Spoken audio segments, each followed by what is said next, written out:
Bien, vamos a conversar con Gary Rodríguez. Años que no converso con Gary así, nos encontramos ocasionalmente y nos queremos harto, ¿no es cierto, querido? Así es, muy buenas noches, muchas gracias por el privilegio, diré, de esta entrevista. Gracias, Carlos, un gran amigo. Gary, yo te decía, y lo voy a repetir en público, vos sos una persona muy coherente. Vos estás por la libertad, me está haciendo mucho eco. Vos estás con la libertad de empresa, estás con la libertad de exportación, estás con la libre economía, pero en ningún caso tenés una intención de, ¿sabes qué? Salvémonos ahorita, no importa lo que venga después. Si el gobierno se frega, no me importa, salvemos el sector empresarial. Vos sos de los que entiende el todo, el conjunto, el universo de las cosas. Estamos mal, Gary. Mira, Carlos, nosotros en la institución, Sí. en el ICSE, donde yo trabajo, tenemos un eslogan, un pensamiento que está dentro de nuestro estatuto. Y dice que como institución nosotros apoyamos toda actividad económica, comercial, de servicios que sea económicamente viable, ambientalmente sostenible y socialmente responsable. Y cuando hablamos de responsabilidad para con nuestros semejantes, pues hablamos de que queremos el progreso para todos, queremos un mejor país, menos pobreza, mejor salud, mejor educación, mayores oportunidades para nuestros hijos, nuestros nietos, etcétera. Queremos sostenibilidad, no queremos agredir al medio ambiente y queremos que la gente se gane su ingreso a través de empleos dignos. Esa es nuestra visión.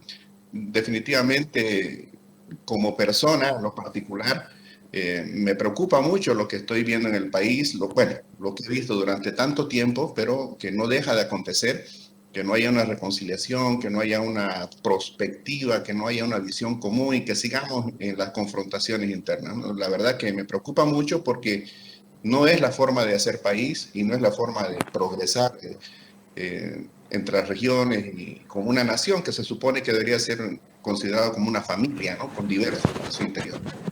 Gary, estamos trabajando en un país que está desperdiciando oportunidades.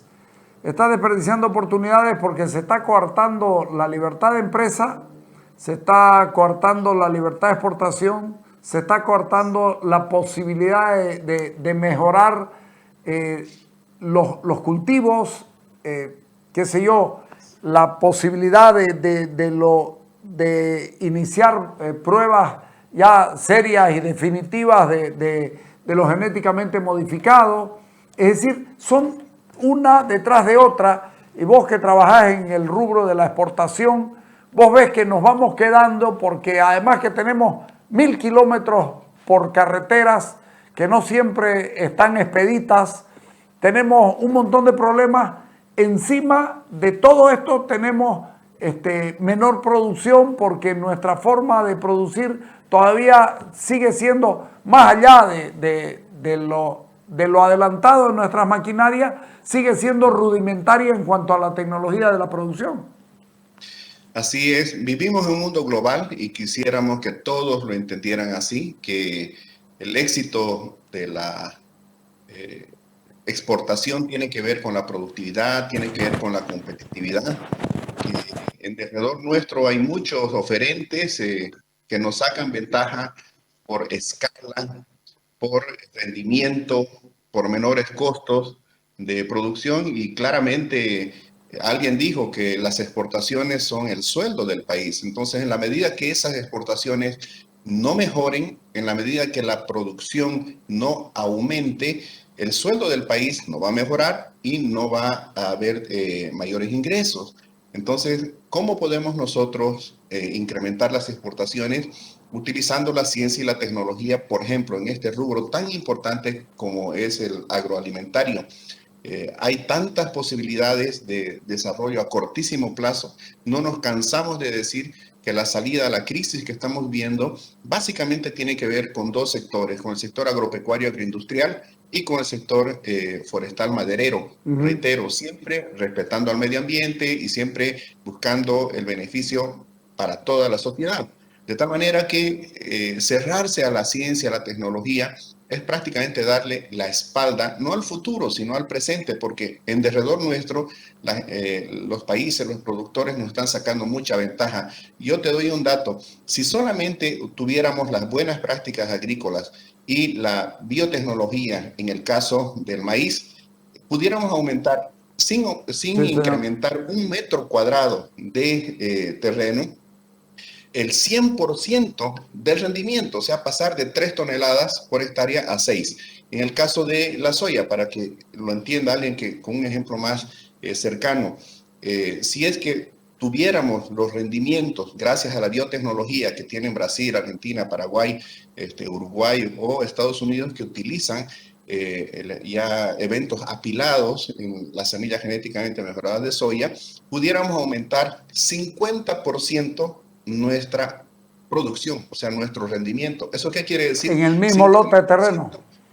50%, 50% de ingresos. A los precios actuales, si hubiéramos tenido nosotros esta tecnología y las buenas prácticas, reitero, hubiéramos tenido 700 millones de dólares adicionales de ingresos como país. De eso es de que nos estamos privando, de que nuestros agricultores tengan mejores ingresos, de que nuestra agroindustria tenga más materia prima para moler y que podamos exportar más valor agregado. No solamente hablo yo de aceites o de tortas, sino también de carne, ¿no? Que es un rubro que está teniendo un éxito importante, aunque lamentablemente ha tenido también algún freno este año.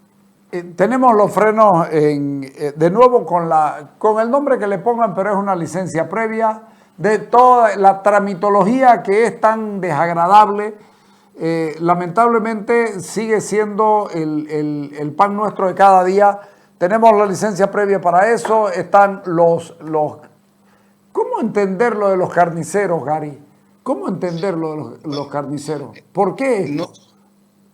a ver, no solamente a este gobierno, Sí. a todos los gobiernos, yo diría que en todas partes del mundo le preocupa la inflación, le preocupa que suban los precios porque normalmente los asalariados, la No, de gente acuerdo.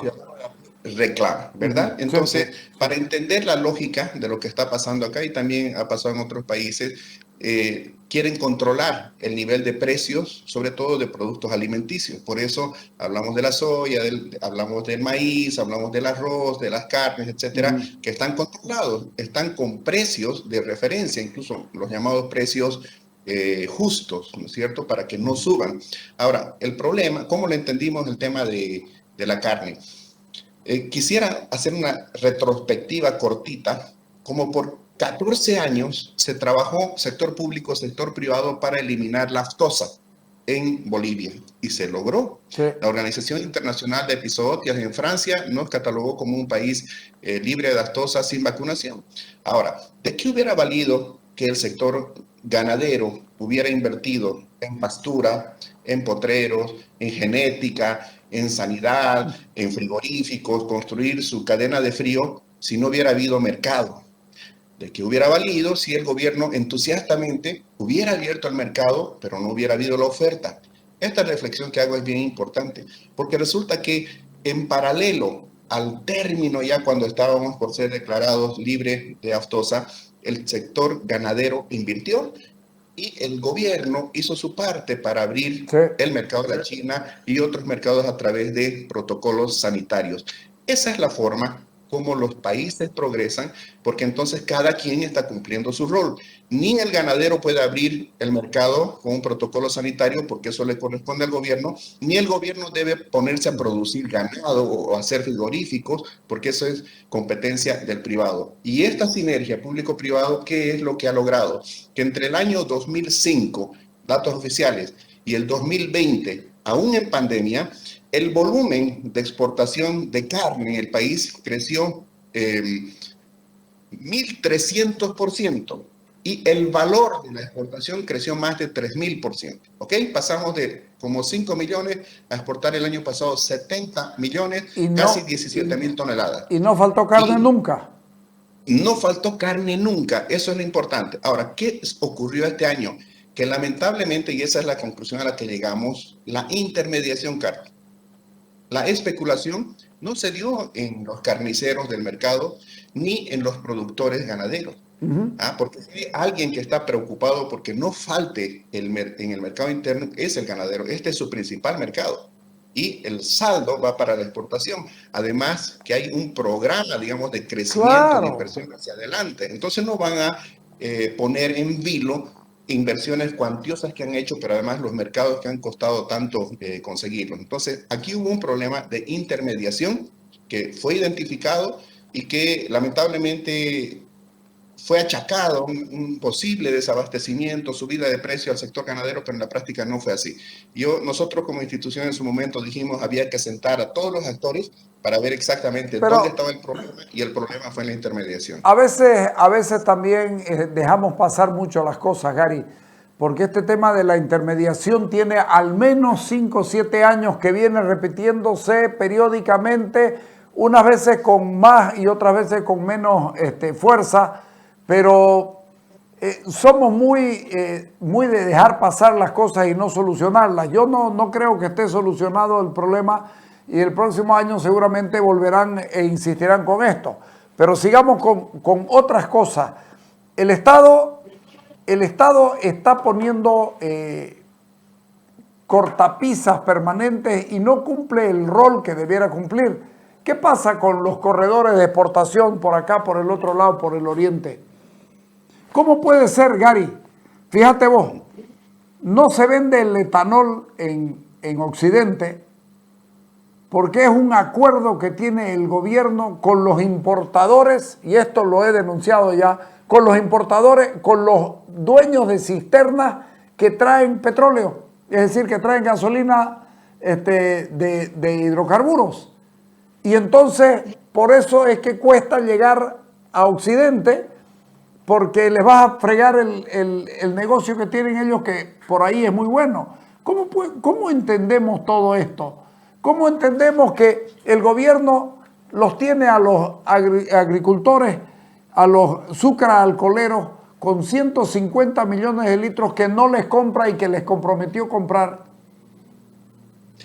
Mira, Carlos, es un tema definitivamente de fondo. Voy a introducir además un elemento adicional. Bolivia, estos son datos oficiales, Sí. importaciones de hidrocarburos, concretamente combustibles líquidos, entre el año 2006 y el año 2021, Bolivia gastó 3.056 millones de dólares, 3.056 millones de dólares importando gasolina. ¿Ya? El año pasado con crisis y todo, gastamos 158. El anteaño pasado, 570 millones de dólares. Entonces, esto de aquí es fuga de divisas. Esto de aquí no le hace bien a las reservas internacionales. Si vamos a tener la misma lógica para el caso del diésel, entre el año 2006 y el 2021 hasta ahora, hemos gastado casi 10 mil millones de dólares trayendo diésel. ¿Ya? Nosotros aplaudimos que en el año 2018 saliera una ley de aditivos vegetales, como aplaudimos también este año que el gobierno anuncie que va a empezar a producir biodiesel. Tú estás en lo correcto cuando dices que la agroindustria ha invertido y decenas de millones de dólares para producir bioetanol, Sí. ¿no? El tema es de que en un momento determinado se dijo que Yacimientos no tenía capacidad de almacenamiento de ese producto. Bueno, las empresas han ampliado su capacidad de almacenamiento Sí. para que no haya esta dificultad. Creo, bueno, lo que me comentas, no lo conocía de esta situación de los transportistas, etcétera, pero sí me preocupa que por una parte el gobierno saca el decreto 4424 y crea el programa Sí Bolivia, en sustitución de importaciones, que también lo hemos aplaudido nosotros, porque lo que necesitamos ahorita como país es ahorrar divisas y aumentar divisas. Claro. Ahorramos divisas importando menos, aumentamos el ingreso de divisas exportando más, y con eso las reservas del país no se vienen abajo. Y con eso nos olvidamos de devaluar el día de mañana, que obviamente eso haría mucho daño a la economía. Pero estos dos productos son los principales que compramos del mundo. O sea, podemos sustituir algunas otras líneas, pero esto debería merecer una atención a fondo por parte del gobierno. Gary, exportar es lo más difícil del mundo porque no es que podés exportar lo que te dé la gana. Tenés que exportar sometiéndote al requerimiento del que te compra. Nosotros queremos soya en esta calidad, no queremos calidad inferior. Queremos esto con esto, queremos lo que usted tenga para exportarlo, lo queremos bajo estos parámetros. Es todo un proceso de adaptación. ¿Y sabes qué? Lo que les cuesta porque en muchos casos estamos, y en esto me vas a dar la razón, estamos en el asunto este de la traslación de una generación de viejos agricultores y de viejos ganaderos con sus hijos. Y ya los hijos vienen con mentalidades nuevas y todavía se impone a ratos la mano del padre y la mano del hombre viejo que cree que por su experiencia puede sustituir absolutamente cualquier cosa. Y no te preocupes, hijo, yo llamo por teléfono.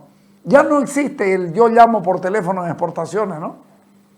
No, hay un dicho además, dice exportar, o sea, ganar un mercado es difícil, mantenerse en el mercado Es más difícil. es aún más difícil. Salir del mercado y volver a entrar muchas veces es imposible. El caso del algodón en los años 70. Exactamente, Ahí porque déjalo tiene aguantar. que ver con la confianza. Claro. Tiene que ver con la confianza, ¿no? Cuando tú te portas mal a nivel internacional y mucho más ahora, cuando en tiempo real se conoce absolutamente todo, hay centrales de riesgo para empresas, etcétera. Cuando tú pierdes la confianza de los compradores, siempre van a haber otros 100 oferentes que van a ofrecer incluso mejores condiciones que tú. Y no solamente calidad, también oportunidad. ¿Qué es la competitividad? ¿Cómo definimos nosotros la competitividad, Carlos? Tener un producto de calidad a un precio accesible y con oportunidad. De nada sirve que tengas una buena soya, de nada sirve que tengas un buen precio, pero si, por ejemplo, no puedes llegar a tiempo a un puerto de embarque o a un mercado destinatario, no vale de nada tu esfuerzo. Sí. Hablemos de los puertos. Tenemos en los corredores nuestros de exportación del Oriente, tenemos 3 puertos que pudieran estar funcionando a full y no hemos sido capaces de hacerle un dragado como el que corresponde a ese río. Y resulta que en determinada época del año no pueden arribar los buques, más bien los remolcadores, porque el calado te llega a las rodillas a una persona. Estaba viendo el otro día, Gary, un programa de la hidrovía en Jorge Lanata, y en el mapa de Jorge Lanata comienza en Cáceres y de ahí baja y se transportan 20,000 millones de dólares por año y nosotros estamos perdiendo la gran oportunidad porque seguimos solamente mirando los corredores de exportación por Arica o por Chile. Y resulta que siempre le estamos, además, somos nosotros los que le ponemos problemas a Chile permanentemente. ¿Qué hacemos con todo esto? A ver, en el año 2018, no recuerdo si es 30 o 31 de octubre, hubo un acto en Puerto Jennifer, Sí, en señor. el Canal Tamengo, donde luego de haber perdido la demanda ante la Haya, el gobierno decidió mirar al Atlántico. Entonces, en esa fecha, a finales de octubre, se inaugura lo que se llama el Sistema Portuario Boliviano hacia el Atlántico. Bueno, Carlos, el memorándum de 1904 decía exactamente eso. O sea, después de más de 100 años, alguien dijo, bueno, tenemos que salir por el Atlántico. ¿Por qué? Porque teníamos un conflicto con el Pacífico. Ahora, es cierto lo que tú dices. Si tuviéramos una lógica y una perspectiva de país, ese canal también lo que conecta con el río Paraguay y hace a la lógica de estos 5 países, como tú dices, Cáceres, Brasil, Bolivia, Paraguay, Uruguay y Argentina, más de 3,000 kilómetros. Sí, señor. En la lógica de país, ¿quién atiende los caminos troncales?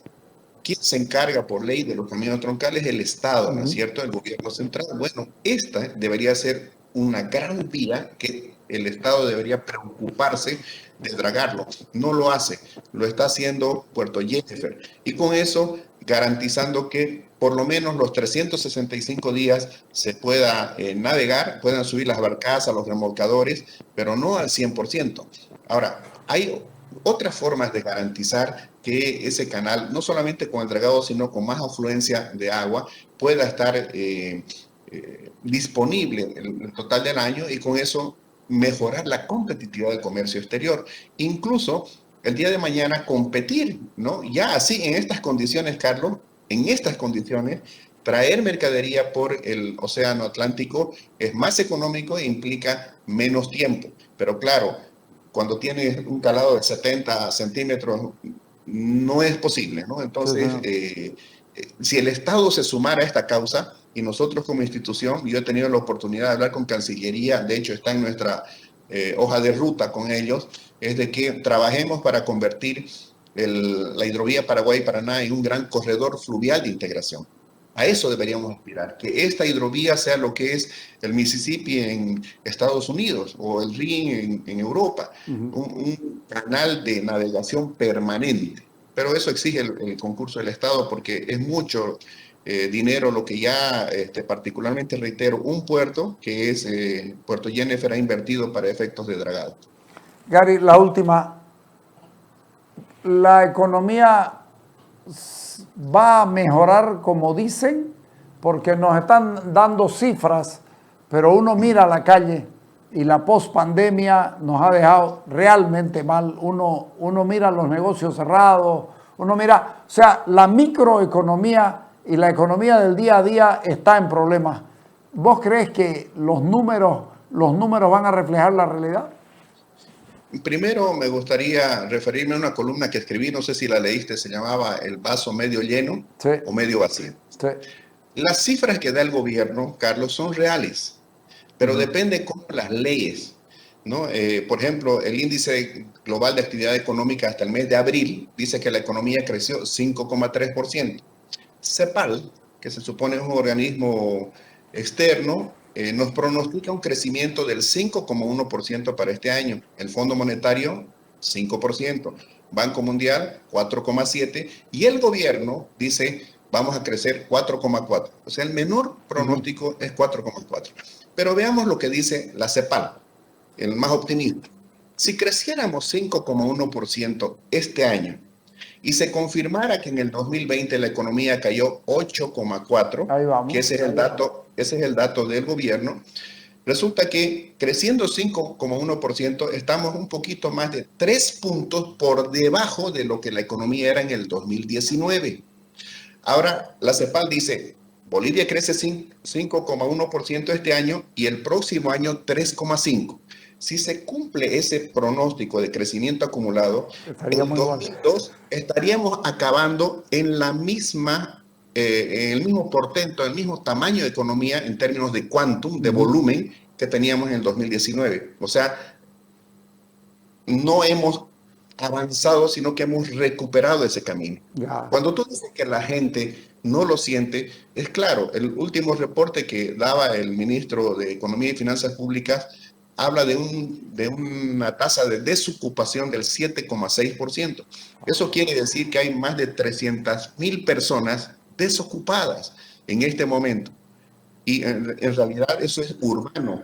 No estamos hablando de lo que pasa en el campo. Entonces, la economía, Carlos, va a crecer. Definitivamente va a crecer. ¿Por qué? Porque nos estamos comparando con un mal año, como el del año pasado, pero hay sectores que realmente dan pena. Y te voy a dar un dato oficial. El sector de turismo, por ejemplo. Claro. Nosotros a partir del año 2012 empezamos a recibir un poquito más de 1 millón de turistas por año, a partir del 2012. Llegamos a superar los 1.400.000, digamos, en el 2017, porque el gobierno lanzó su programa o su marca Bolivia Corazón del Sur. No sé si te acuerdas, le empezaron a dar mucho al turismo. Casi llegamos a 1,5 millones de turistas en el año 2019. ¿Qué pasó el año pasado? Se cayó a 377,000 la cantidad de personas que llegaron. Pero escucha esto, Por eso es que el sector turismo está tan golpeado y por eso es tan penoso esto que ha pasado en Potosí, Sí, de que señor. encima de que este sector está golpeado, todavía los bolivianos como que nos esmeramos en hacernos Sí, daño. señor. Entre enero y mayo del año 2019, enero a mayo del 2019, habían llegado 622,000 personas al país, ¿ok? Entre enero a mayo del año pasado, 339,000, o sea, casi la mitad. Entre enero a mayo de este año, 55,000 personas. Esta es la realidad del sector turismo. Yo creo que aquí hay que trabajar mucho.